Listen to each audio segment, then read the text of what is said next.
fun stuff. Last year, I went to outdoor punk rock festival. That was a lot of fun.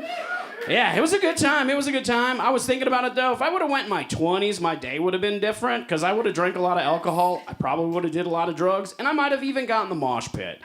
But I went in my mid-40s, so my day was spent putting on sunblock, drinking water, and watching kids in the pit, thinking to myself, I hope their parents have good insurance.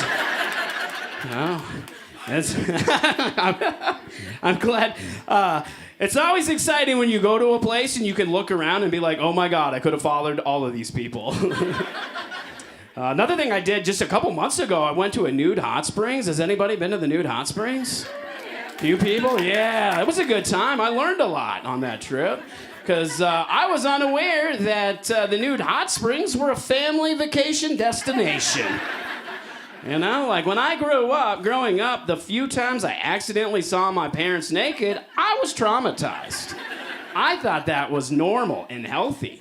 And then I go on this trip and I find out that families go on vacation naked together. And now my whole reality is in question. Because it was weird. There was like a family of, it was 3 generations. They had their kids, the parents, and parents all on vacation together.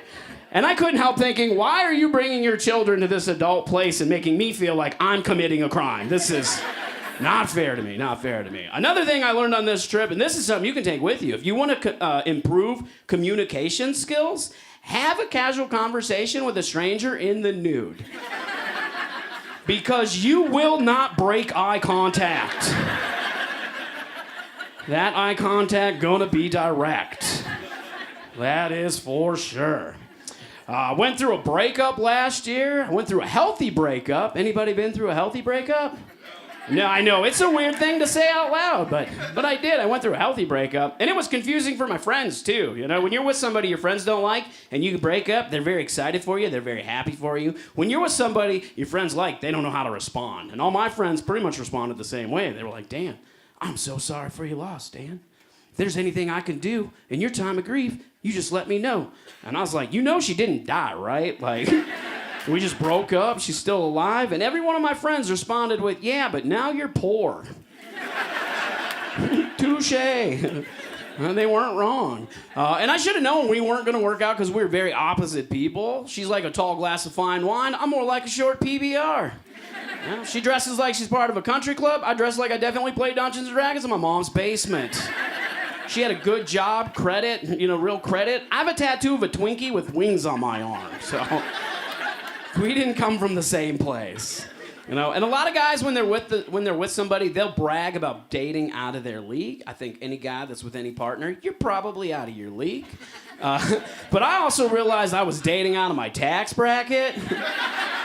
Because she liked to do fancy things. She took me to a gourmet restaurant. It was just gourmet mac and cheese, and I couldn't get over it because I was like, when I was a kid, we called it Hamburger Helper. I thought my parents were poor and lazy. Turned out they were ahead of a curve. We could have got out of the trailer park. Well, and this one I really knew, though, that I was dating out of my tax bracket, because she wanted to go see a financial planner. Those are 2 words, not my vocabulary. Not individually or as a phrase. But I wanted to be a supportive partner, so I said yes. And I don't know how any of you guys are standing financially, but I do not recommend going to see a financial planner if you don't have money to plan with. It's very humiliating. Because we got there, and he first asked what my name was, what I did for a living, and I told him my name's Dan. I do stand-up comedy. He says, Dan, that sounds like a fun job. I want to see where you are financially, where you'd like to be, and how I can help you get there. And I was like, well, that sounds fantastic. Well, first question I have for you, Dan, what are your future financial goals? And I said, well, if I could pay rent tomorrow, that'd be fantastic. And he laughed really hard. He's like, oh, you are a funny comedian. And then he realized I was not kidding. He's like, you might be in trouble. Have you did any investing? And I was like, do comic books count? They're worth more than my credit score. Like, nope, not what I'm talking about. Have you started saving for retirement? What's your retirement plan? I said, die. Check out of life, check out of the job. I know that one's too real for most of us right now. And he's like, well, that was pretty morbid. Have you thought about a last will and testament? And then I got excited, because I put a little bit of thought into that. Because what I did is I got a really good friend of mine to pinky promise me that when I die, he's going to take my body, he's going to roll it in a sheet and dump it in a ditch.